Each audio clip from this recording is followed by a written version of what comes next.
Hello, friends, and welcome to Adventures in Pixieland. My name is Amy. I'm an ordained minister, and we are in Bible study. We are in the Niv, and we are in 1 Kings chapter 16, picking up right where we left off with Baasha, king of Israel, who was an unpleasant character, apparently.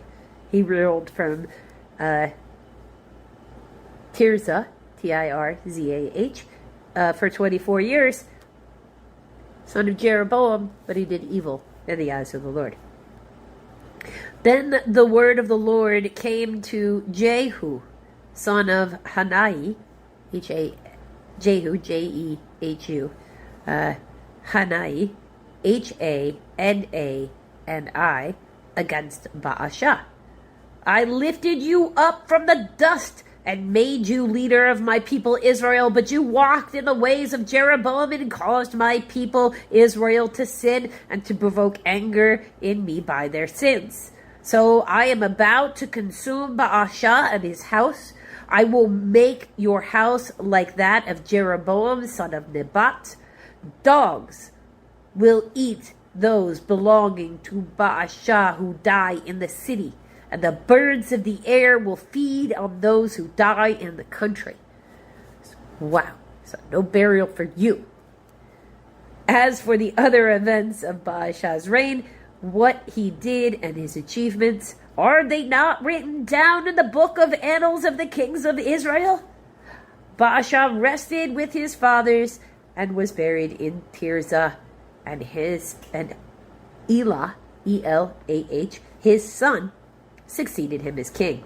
Moreover, the word of the Lord came through the prophet Jehu, son of Hanai, to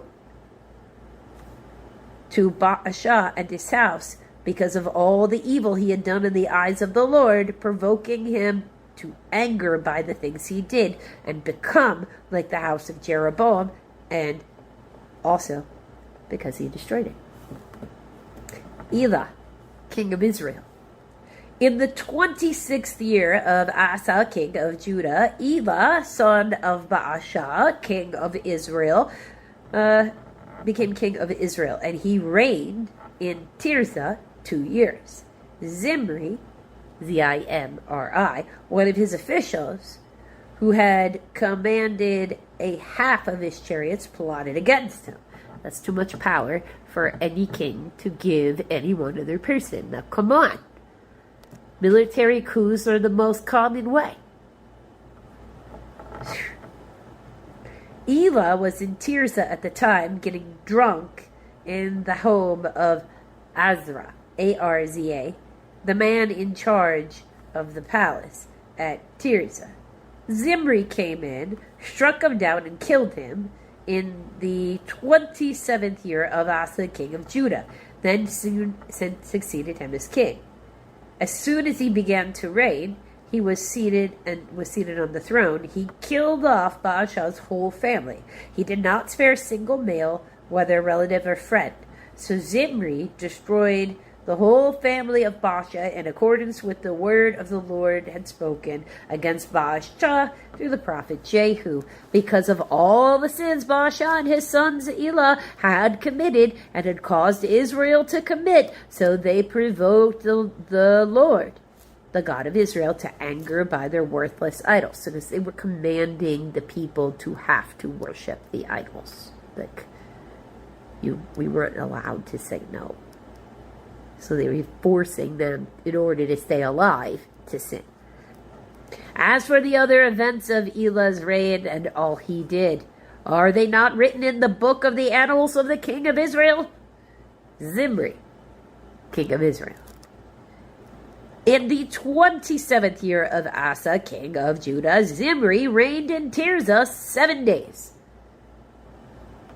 The army was encamped near Gibbethon, Gibbethon, a Philistine town. When the Israelites in the camp heard that Zimri had plotted against the king and murdered him, they proclaimed Omri, Omri, the commander of his army, king over Israel that very day and there in the camp. Then Omri and all the Israelites who with him withdrew from Gibeathon and laid siege to Tirzah. When Zimri saw the city was taken, he went into the citadel of the royal palace and set the palace on fire around him. So he died, because of the sins he had committed, doing evil in the eyes of the Lord and walking in the ways of Jeroboam and in the sin he had committed and had caused Israel to commit. As for the other events of Zimri's reign and the rebellion he carried out, are they not written in the books of the annals of the kings of Israel? Omri, king of Israel. Then the people of Israel were split into two factions. Half supported Tibni, T-I-B-N-I, son of Ginath, G-I-N-A-T-H, for king. The other half supported Omri, O-M-R-I. But Omri's followers proved stronger than those of Tibni, son of Ginath. So Tibni died, and Omri became king. In the 31st year of Asa, king of Judah, Omri became king of Israel, and he reigned 12 years, 6 of them from Tirzah. He bought the hill of Samaria from Shemer, S-H-E-M-E-R, Shemer, for 2 talents of silver.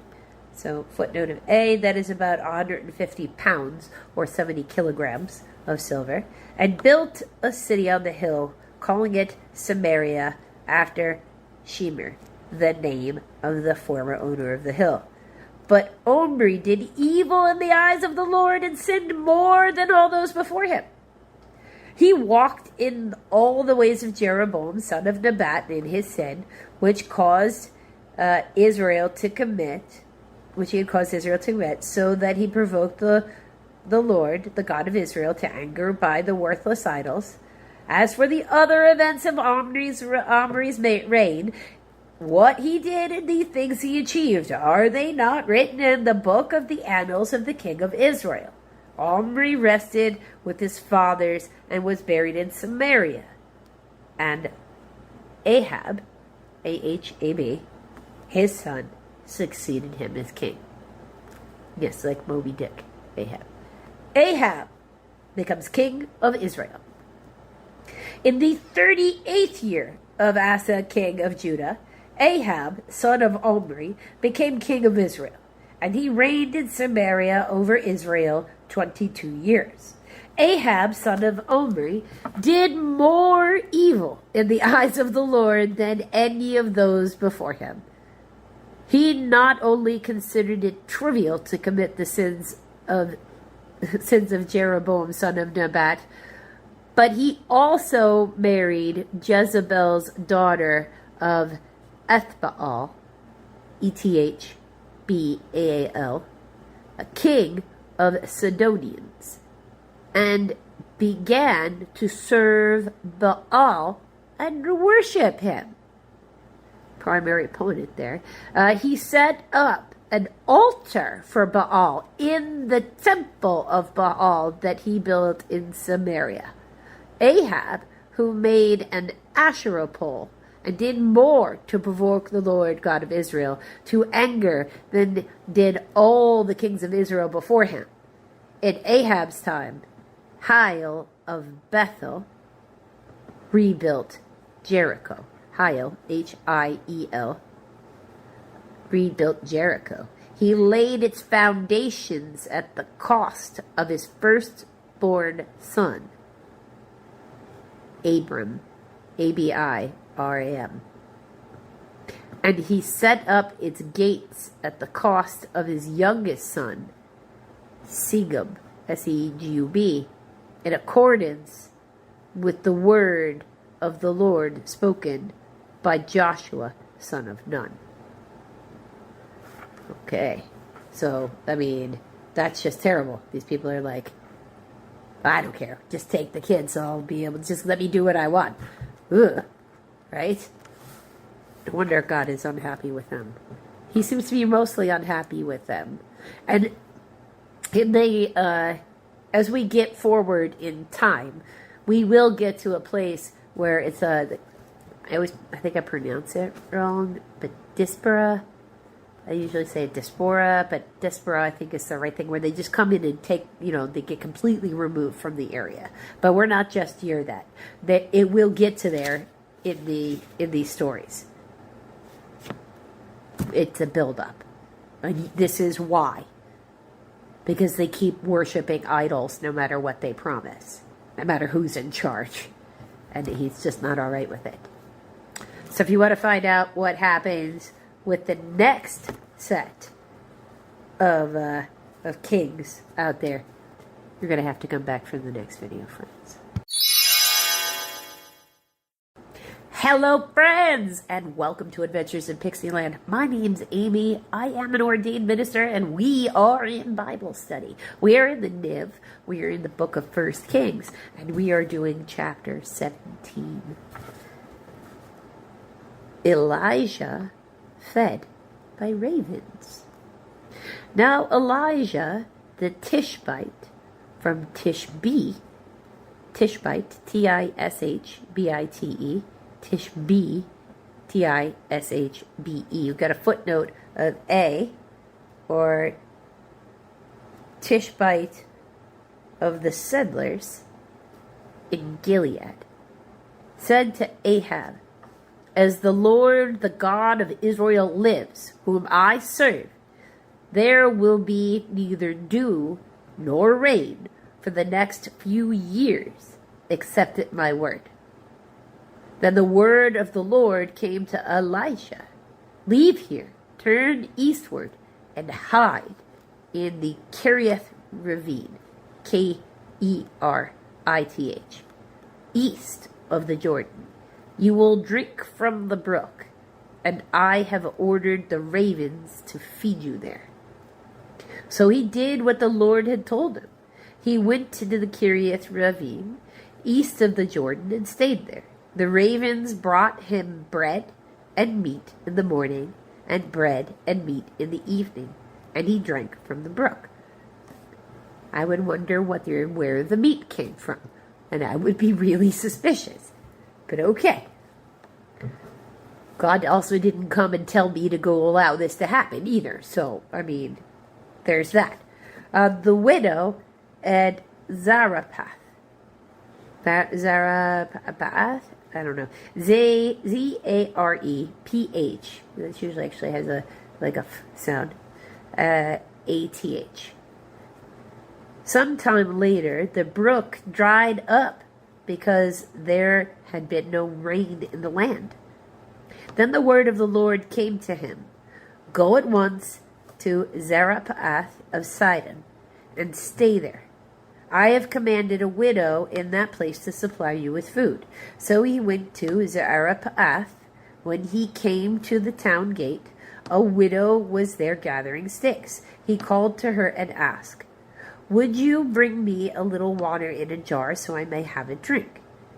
As she was going to get it, he called, "And bring me, please, a piece of bread." "As surely as the Lord your God lives," she replied, "I don't have any bread, only a handful of flour in a jar and a little oil jug. I am gathering a few sticks to take home and make a meal for myself and my son, so that we may eat it and die." Elijah said to her, "Don't be afraid. Go home and do as you have said, but first make a small cake of bread for me from what you have and bring it to me. And then make something for yourself and your son. For this is what the Lord, the God of Israel, says. The jar of flour will not be used up, and the jug of oil will not run dry until the day the Lord gives the rain on the land." She went away and did as Elijah had told her. So there was food every day for Elijah and for the woman in her family, for the jar of flour was not used up, and the jug of oil did not run dry, in the keeping with the word of the Lord had spoken by Elijah. Sometime later, I mean, that's a pretty cool gift, right? I think so. I mean, that's just the food source just refills itself somehow. Yeah. All right. Sometime later, the son of the woman who owned the house became ill. He grew worse and worse and finally stopped breathing. She said to Elisha, "What do you have against me, man of God? Did you come to remind me of my sin and kill my son? Give me your son," Elisha replied. He took him from her arms, carried him to the upper room where he was staying, and laid him on his bed. Then he cried out to the Lord, "O Lord my God, have you brought tragedy upon this widow I am staying with by causing her son to die?" Then he stretched himself out on the boy 3 times and cried out to the Lord, "O Lord my God, let this boy's life return to him." Then the Lord heard Elisha's cry, and the boy's life returned to him, and he lived. Elisha picked up the child and carried him down from the room into the house. He gave him to his mother and said, "Look, your son is alive." Then the woman said to Elisha, "Now that I know that you are a man of God, and that the word of the Lord from your mouth is the truth." I mean, likely laying on him like that, compressing his lungs down, so forcing air in and out. So he was, in a way, kind of giving him some sort of CPR. So yay for Elijah and his instincts. Love that, right? If you want to find out what happens with Elijah next, you're going to have to come back for the next video, friends.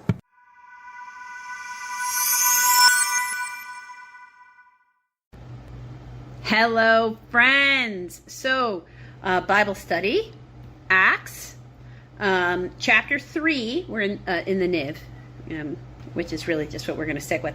This particular parable is called Peter here heals the crippled beggar, and we're going to go from 1 through 10 in this video, and there'll just be one other video, and that will be Peter speaks to the onlooker. So we'll start with Peter heals the crippled beggar.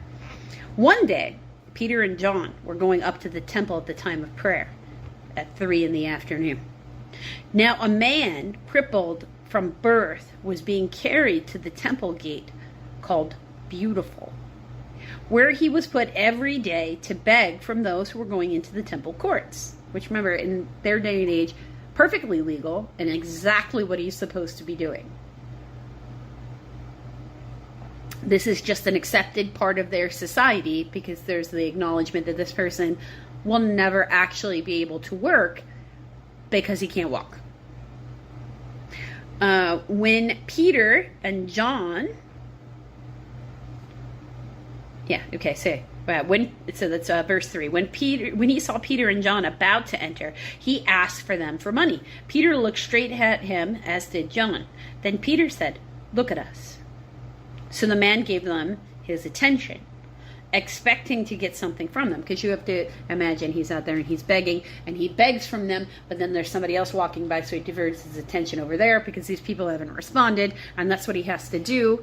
He's got to make eye contact with the people, or they're unlikely to give him money, because people tend to overlook those who are begging. These are people who in society in general, even in today, are often overlooked. So, Peter is commanding him to give them, to divert their attention back to these particular apostles. So he's commanding the guy, look at them. So the guy gives him his attention because he expects to get something from them. Then Peter said, "Silver or gold I do not have, but what I have I can give you. In the name of Jesus Christ of Nazareth, walk." Taking him by the right hand, he helped him up, and instantly the man's feet and ankles became strong. He jumped to his feet and began to walk, and then he went with them into the temple courts, walking and jumping and praising God. When all of the people saw him walking and praising God, they recognized him as the same man who used to sit begging at the temple gate called Beautiful. And they were filled with wonder and amazement at what happened to him.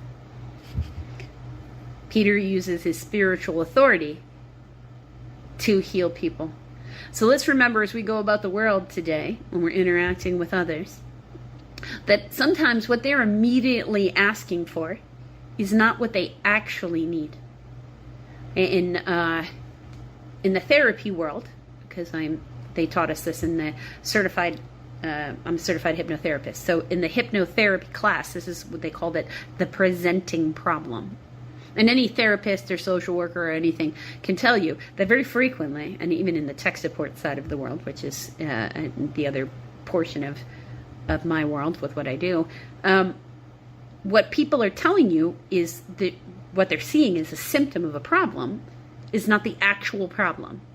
There's an underlying deeper issue that needs to be sorted through and healed in order for anything to happen. Fixed or healed, depending upon how you want to look at it. To me, fixing something is really the same as healing something. So let's remember, as we're interacting with others, that what they're showing us or telling us that they need might not actually be the root cause, and we're not going to find that out unless we ask the appropriate questions. Don't make assumptions today, just ask.